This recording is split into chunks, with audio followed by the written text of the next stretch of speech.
Back in the 80s, it never occurred to some game developers that their games would spawn ongoing, narrative-driven franchises. Stories always took a back seat to the gameplay and mechanics that created some of the most classic gaming memories. While some franchises began following a single unified canon, Nintendo was uncompromising when designing for its flagship adventure game. For Shigeru Miyamoto and his team, the world you were playing in was far more important than the reason you were playing in it.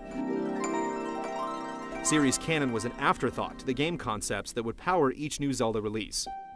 Following this philosophy, Link was redrawn for a new generation, bringing a tidal wave of new lore that forever altered the stories Zelda timeline theorists had grown to love.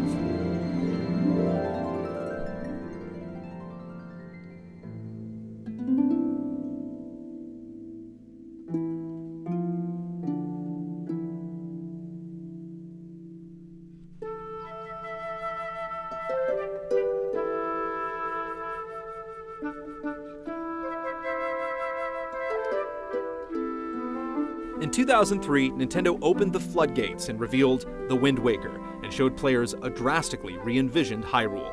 Nintendo said that the game, which took place hundreds of years after the events of Ocarina of Time, told the tale of the downfall of the kingdom and the return of Ganon after being sealed away at the end of Ocarina of Time.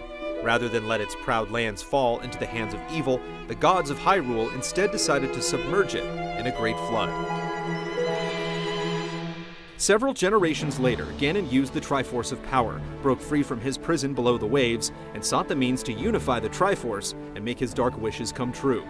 A new hero was born, and along with Zelda's descendant, rose to stop the evil menace.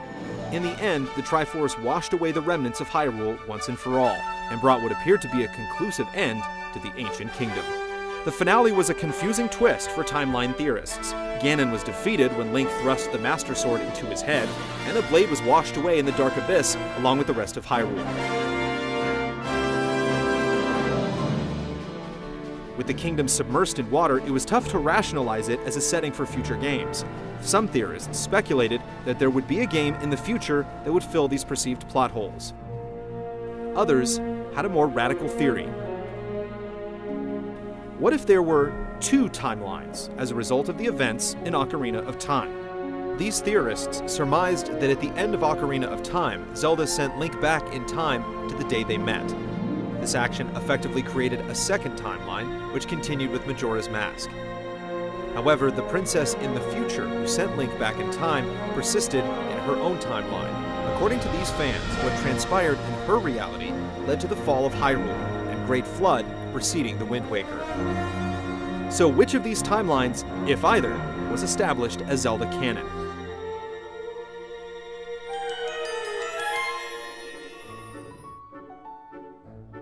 An interview with the minds behind The Legend of Zelda proved to be elusive. Eventually, they were questioned on the series canon following The Wind Waker, in which they confirmed there were indeed two parallel timelines in the Zelda universe. However, most of the development team only spoke Japanese, so their remarks had to be translated into English. At the time, Nintendo of America had a shady track record with its localization, so some doubted the accuracy of their answers regarding these two timelines. 2004's Four Swords Adventures for the GameCube was a continuation of the story in Four Swords. Vati broke free from his imprisonment within the Four Sword, and it was up to Link to defeat the Wind Mage once again. After finally confronting the villain, Ganon emerged from the shadows and revealed himself as the true culprit. Teaming up with Zelda, Link thwarted Ganon's scheme and restored peace. The numerous references to Ocarina of Time and A Link to the Past made for yet another undecipherable puzzle for timeline theorists and made them question, once again, if an overarching timeline truly existed. Nintendo followed up Four Swords Adventures with a Minish Cap for the Game Boy Advance. The game was a prequel to Four Swords, revealing the origins of Vati. Given it was a prequel, it took place before the events of Four Swords. At this point, though, given how little direct connection the Minish Cap, Four Swords, and Four Swords Adventures had with the rest of the series, some timeline theorists discarded these three games from their Zelda canon altogether.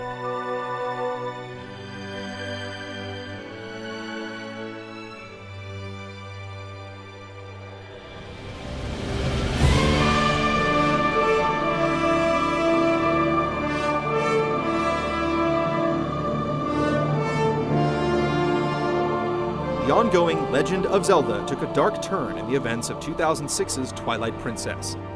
In the game's backstory, Ganon was banished to another dimension called the Twilight Realm, but generations later, he managed to break free.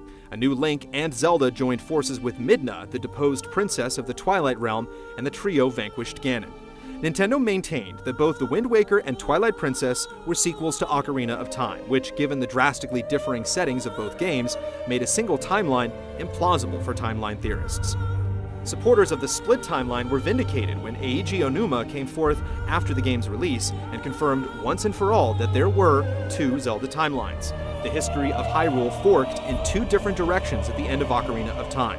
The Wind Waker took place after the future events in Ocarina of Time, and Twilight Princess transpired in a second timeline created when Link time traveled and warned Zelda about Ganon, which averted the events of Ocarina of Time. The confirmation of a split timeline solved many of the problems that had stumped theorists, but the timeline placement of games like A Link to the Past and the original Legend of Zelda remained elusive.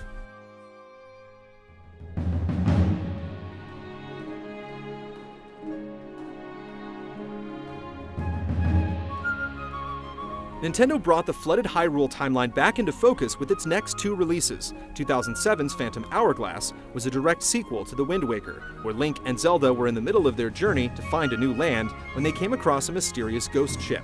While exploring the ship, the duo was drawn into a mysterious world which was being threatened by an evil being called Bellum.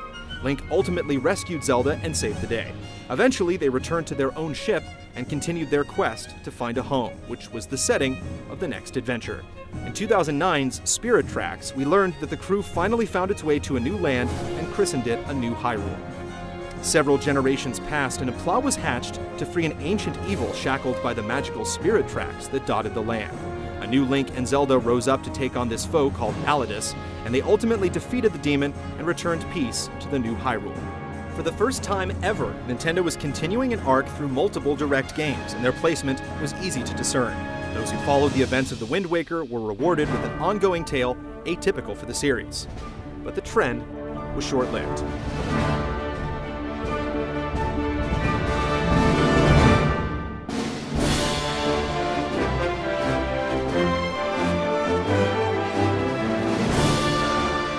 In 2011, Nintendo released the latest entry in the series, Skyward Sword.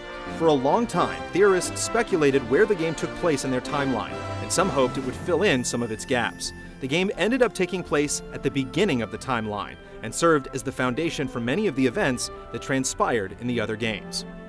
Skyward Sword was the origin story for the Master Sword. Link forged the blade over the course of the game, and it ended up containing the spirit of his companion Fi. Skyward Sword shone some light on key mysteries. For starters, it was revealed that the main antagonist, Demise, was the precursor to series villain Ganon. Demise promised his spirit would endure and that he'd be reincarnated. We also learned that there was a goddess named Hylia, who after a great war sacrificed her divine powers and became the mortal Zelda. This explained why the long line of those who bore the name Zelda had divine powers and guarded the Triforce.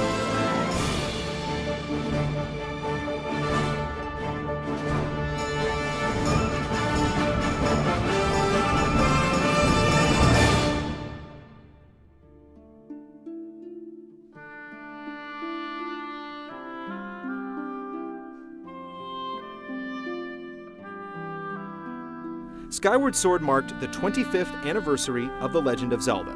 To some, the games were classic stories of a damsel in distress, but to Zelda timeline theorists, it was a mythology that spanned thousands of years and alternate realities. For decades, rationalizing Zelda's continuity was a daunting task for those who took it upon themselves to find meaning in what many argued were just discrete games not meant to construct a single canonical timeline. Shigeru Miyamoto's philosophy of putting design and gameplay before story made these games classics, but to theorists, questions haunted their experience with each new release.